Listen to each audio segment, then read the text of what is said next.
Hey guys, see where we go. Welcome back to another video. Today, guys, I'm gonna be going over the entire OTA or quiz that we had on Forces in Motion, the first one without friction. And yeah, so let's get right into it. Obviously, if you're not in our class or if you're not taking the course, feel free to stick around and watch, and maybe follow along, try to see if you can do it yourself too. So first of all, we're in the first problem, we're given this image right here. We're given the x direction, the y direction, and a bunch of different forces with two angles theta. So the first question asks us to find the x component of the net force, which is why I wrote F net x here. So to find that, we need to find the x component of every force. The x component is just this part right here. There's x, there's y, and then there's the force net. That is the x component.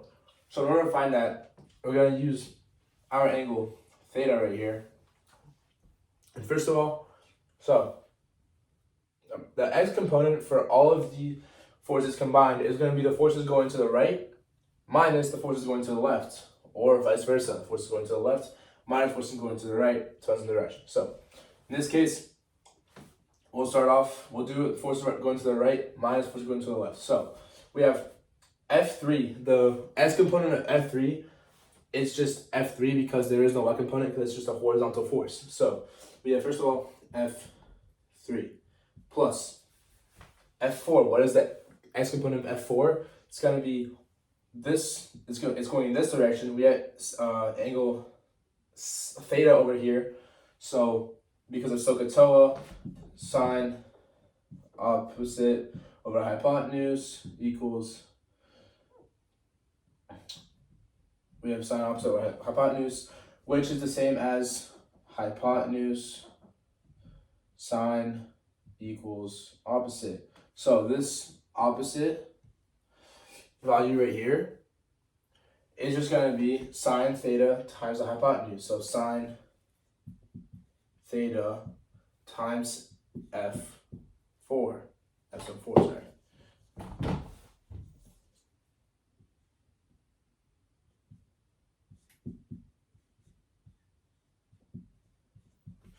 Now guys, if at any point in this video you get confused or you get lost, feel free to take a break, pause it, and then go back a couple seconds, go back a couple minutes, however long you need. And yeah, so I understand sometimes I might explain things that might be a little confusing. I overcomplicate stuff a little bit like this. I didn't need to say this. You guys already know that opposite of hypotenuse is sine theta. Therefore, the hypotenuse times sine theta is the opposite. You know that. So F4 sine theta is this force right here.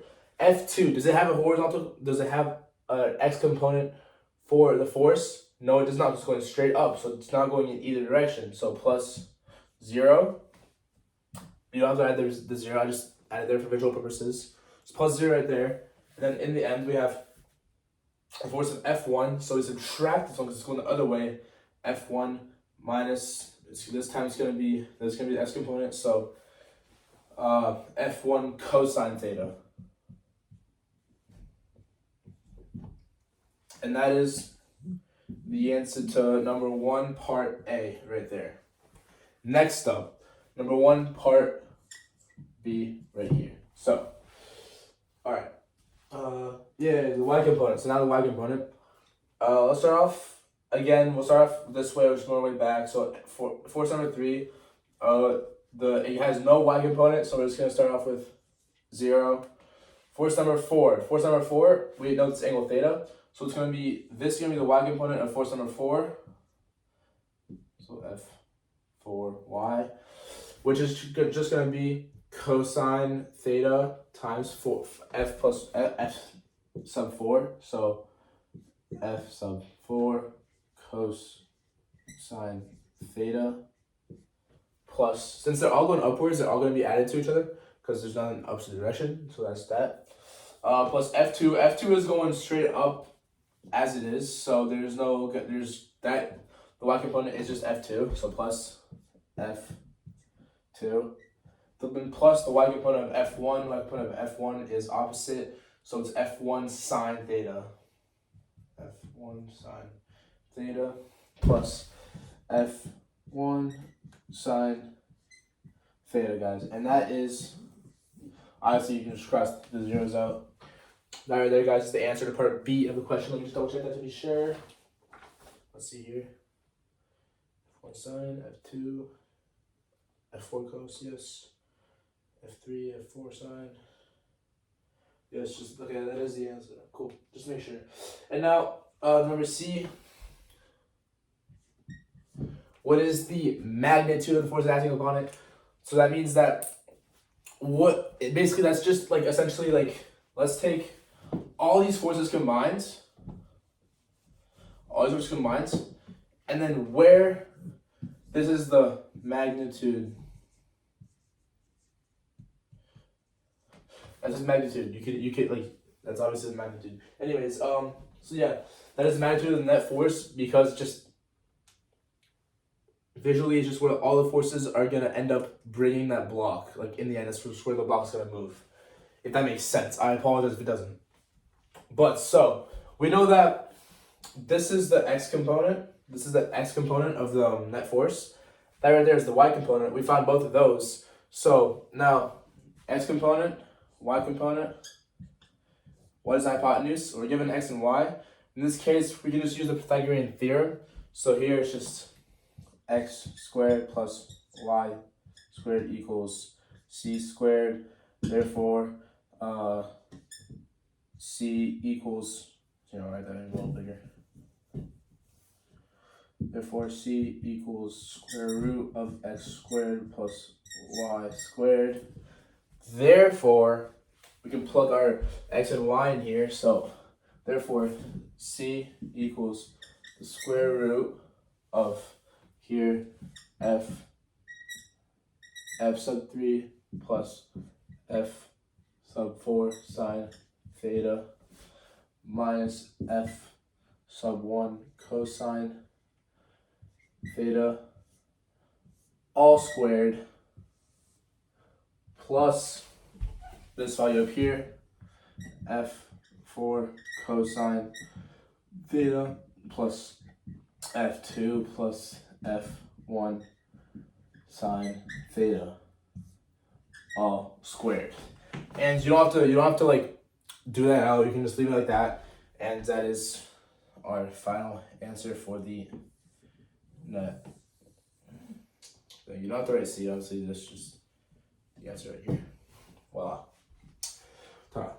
And that, guys, is it for question number 1. If you have any more questions, feel free to DM me or comment on this video and let me know. Alright, guys, so now time for problem number 2, part A. Part A asks for the rate of change of velocity of each block, which is just the acceleration of each block.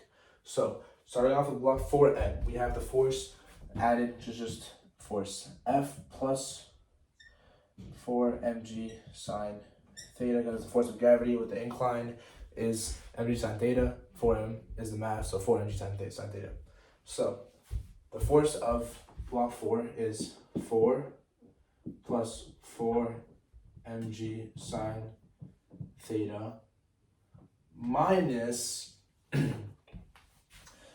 the force of tension, which is like put because of this here, so minus 8 mg, which is the combined mass of both of those to cause the force, because they're both moving as one relative to that other mass, equals mass times acceleration of block 4m.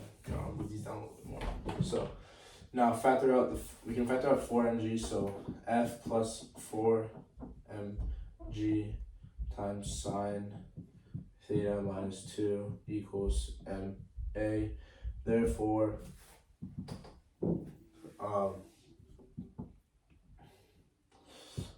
force plus 4 mg sine theta minus 2 equals a.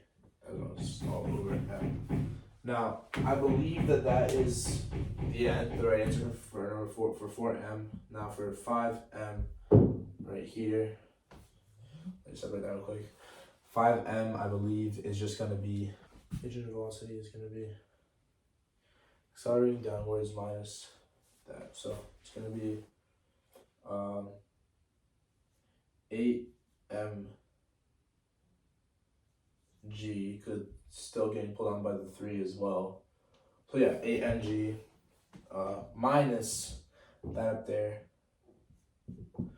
f plus, so minus parentheses f plus 4mg sine theta. I have to add the parentheses because otherwise it would be as if we're stretching this force, but adding that again, so we have to add parentheses to make sure this is 1 unit, equals mass and acceleration of this one, which means, so this can just be rewritten as minus minus right here, minus minus 4m sine theta equals ma.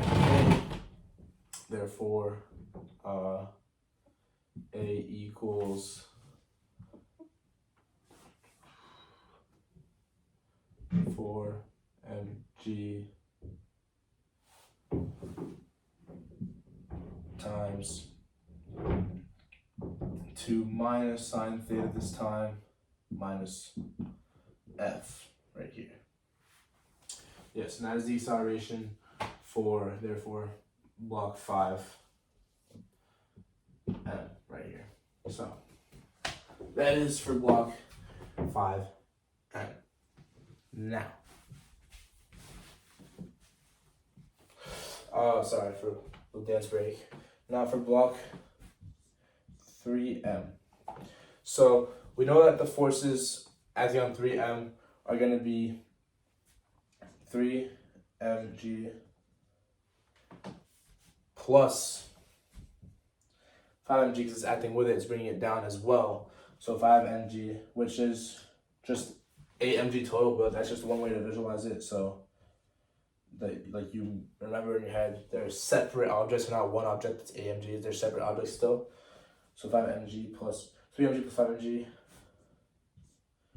minus, again, 4 plus 4mg sine theta equals mass times acceleration.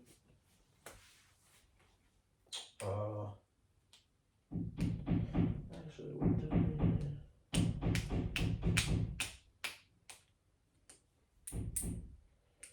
this is right? Yeah. So acceleration here would be 4m, because that's 4m, I believe.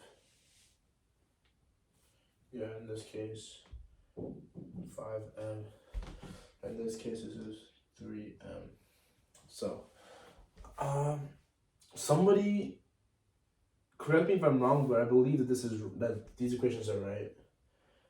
If I am wrong, please correct me, because that means that I just told everybody some misinformation. So yeah. All right. Next up for this one.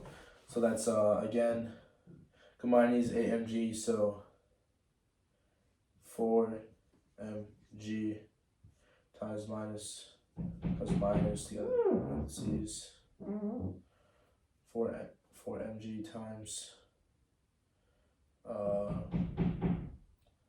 2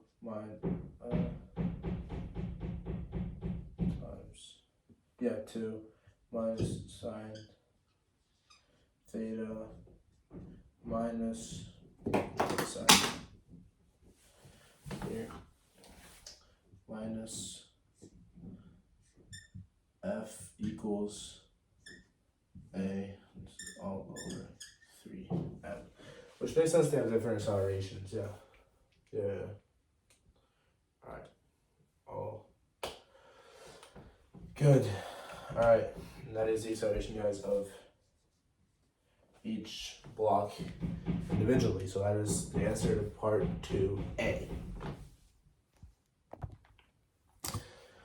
No, but seriously, guys, if you did get the last question right and you do know the answer, please tell me right now, just because I want to make sure that I'm getting everybody an accurate and correct, I guess, way to do these questions. And just want to help you guys study, want to help you guys excel. And obviously, I want to show you the right answers and the right ways to do problems. So again, if you know the answer, please let me know if I got it right or wrong. Just to confirm, and feel free to try them out yourselves and compare our answers. Now, Part B to question number 2. He wants us to find this tension right here. So the tension between, so we have two forces acting on it, the force of 3 mg going down, then force of 5 mg is also going down, but the upward force is going to be the force of the string going right here. So F plus 4 mg sine theta minus 5 mg, since this mass is going down here. So that's this whole thing is moving as a unit basically, compared to this little block right here is what I'm trying to put as upward force, minus because 5 mg is going downwards and 3 mg is just down there, which, yeah, that's that. So now the force of this total thing is, force tension, it's going to be this force F plus 4 mg sine theta, minus 5 mg. All this plus the force going downwards, because that's going to just pull them apart basically. So plus 3 mg equals 0. Force tension minus that equals 0. That's just to show that this is Newton's third law, or the law that it is. I honestly forget because I'm very tired right now. So yeah, that is just to show that that is the law. And then you can obviously just set this equal to each other to know that F sub t equals, do a bit of factoring, F plus, I believe, 2 mg times 2 sine theta minus 1. And that is the value of F sub t from 5 to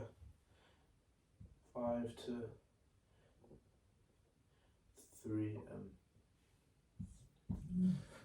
So that is the answer to part B of question number 2. Alright, moving on to the last part of this very annoying and quite difficult question. So, first things first. Alright, so part C. So, part C. The force of tension in the string connecting 5M and 4M. Alright, so this is just the force of this string right here. I don't know why I drew it like that. Don't question it.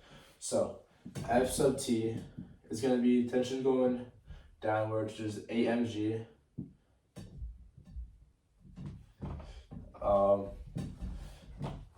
Plus the tension going that way, so F plus 4 mg sine theta. And now we figure out this, like, that's again putting it in this format is to show that it's the third law, and then so we know that F sub t equals 8 mg plus F plus 4 mg sine theta, which is at F sub t between 5 and 4m equals 4 mg times 2 plus sine theta plus F. Don't forget the F, guys. A lot of people did during the test, during the OTA, including myself. And yeah, it cost me a lot because if you're forgetting the F, you're forgetting a force, you're forgetting a whole entire aspect of this, this thing right here. This thing, we'll call it a thing. Alright, so guys, moving on. We are now on to question number 3. I do the diagram right here. It is a mass of 0.8 kilograms, so 0.8 kilograms suspended by a string going in a circle. So it's like the flying pig lab literally in class. So first of all, what we're gonna do, and the assignment is to find the time. So time equals 0 for one circle.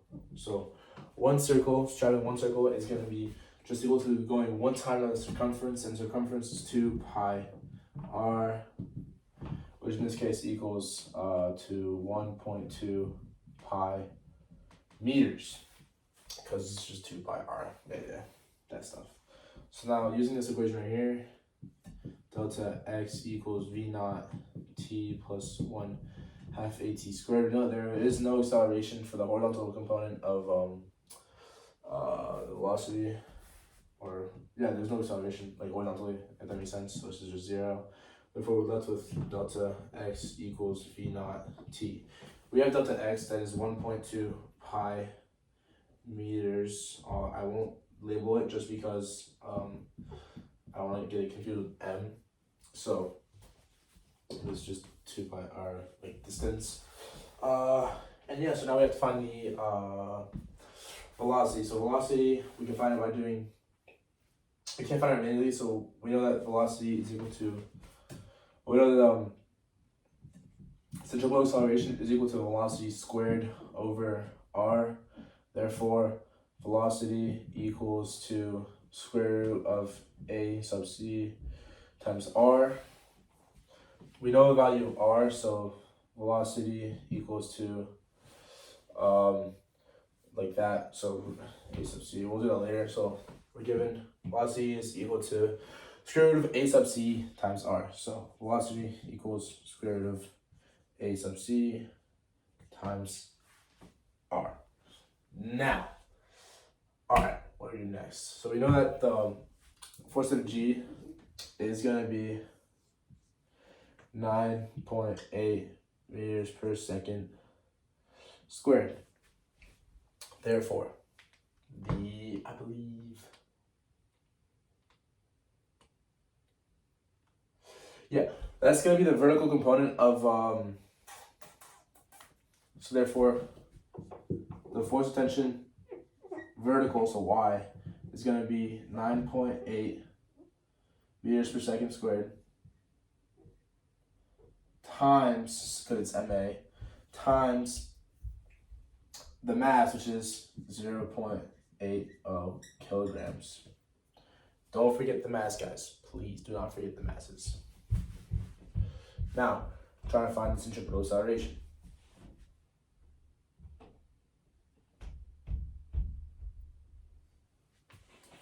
Now to find centripetal. I believe the masses cancel out, but I'm just going to leave it there just in case for now, for visual purposes. So now to find the centripetal acceleration, we know that, I'll find this angle first because we're given these two pieces of information. So we know that this angle right here is going to be, so sine theta equals 0.6 over 2.5. Therefore, theta equals to arc sine of 0.6 over 2.5. Let me just get my calculator real quick, do that out. So therefore, theta equals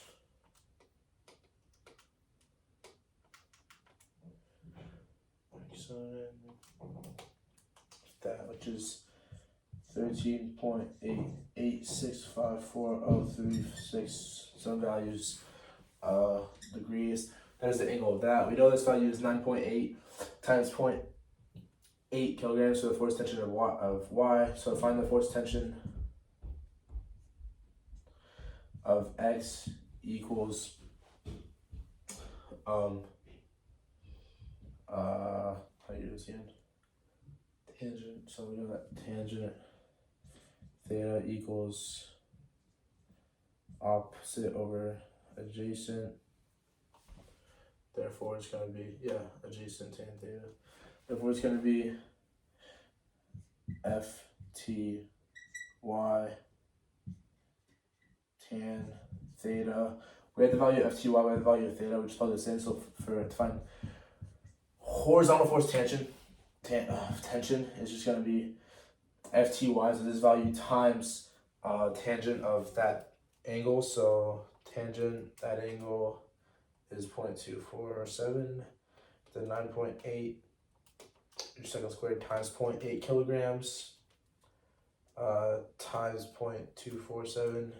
It's going to be 1.9382 249.433, blah, blah, all that, newtons. And then finally, I know that's messy, I'm so sorry. Finally, to find the centripetal acceleration, the horizontal component of tension is equal to mass times centripetal acceleration. Therefore, A sub c equals to ftx over m. This is ftx right here. M is 0.8 kilograms. So centripetal acceleration is going to just be those values. So this divided by 0.8, which is coming out to here. Therefore, we know that A sub c equals 2.4228111791. That is just, I just did that calculation now, guys. I'm sorry I'm going a little fast right now. I just realized that this video is going to be long for you guys, and I don't want that to happen. So if you guys need more time on this, please feel free to stop on the video or come back or talk to me even if you need. But yeah, so that's centripetal acceleration, meters per second squared. Now we can do this. Now we can solve for v. So v equals square root of 2.422 times 0.6. So v equals times 0.6 square rooted equals 1.20568946 meters per second. That's a meter per second sign right there. Yeah, you can read that. Therefore, we're given these values. We're not given these values, so therefore, and we know that t is equal to delta x over vi, and v equals vi because it just doesn't change. There's no acceleration. This acceleration is 0 as defined up here. Therefore, we're given that this is 1.2. Oh my god, it's tough. I just realized that. Write that again. T equals delta x over v, which equals 1.2 pi over 1.20568946, which equals to 1.2 pi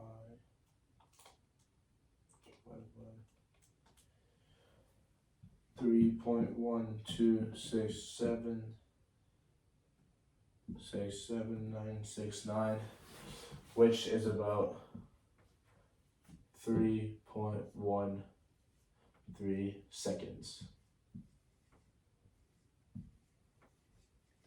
And that right there, guys, is your real and confirmed and correct answer to question number 3. And I very much apologize for question number 2, guys.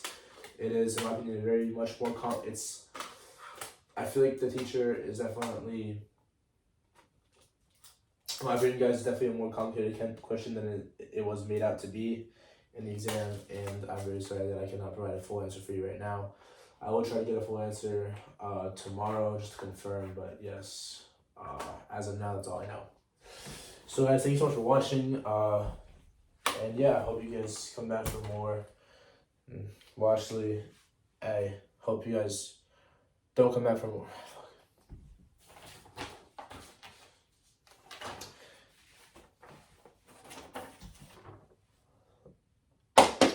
I almost forgot the most important question, the last question, the bonus question. So, fill in the blanks. There are 3 Newton's laws of motion. Their names are first law, blank law, comma, third law. Fill in the blank. The answer, surprisingly enough, it was first law, second law, third law. That was, I was honestly shocked too. I kind of took a wild guess there. I got it right, but that was a close one. Yeah, no, seriously.